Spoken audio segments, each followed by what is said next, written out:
مصر میں زمانے جاہلیت سے یہ دستور چلا آ رہا تھا کہ جب بھی دریائے نیل ٹھہر جاتا تو ایک حسین اور خوبصورت لڑکی کو قتل کر کے دریا کے حوالے کر دیا جاتا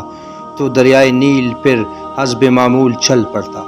حضرت عمر رضی اللہ تعالیٰ عنہ کے دور خلافت میں جب مصر فتح ہوا اور حضرت عمرو بن عاص رضی اللہ تعالیٰ عنہ وہاں کے گورنر مقرر ہوئے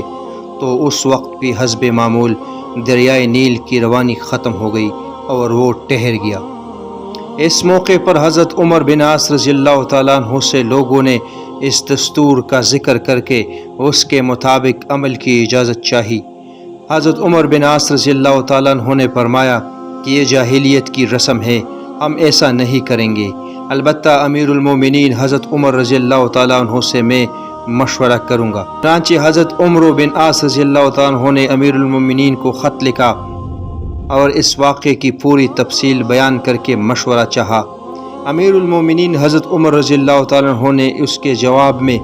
دریائے نیل کے نام ایک چٹھی روانہ فرمائی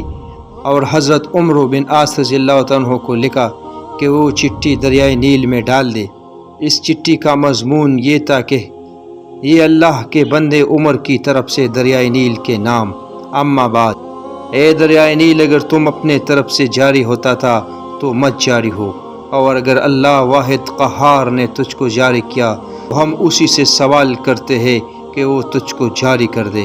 حضرت عمر بن عاص رضی اللہ تعالیٰ عنہ نے یہ چٹھی دریائے نیل میں ڈال دی۔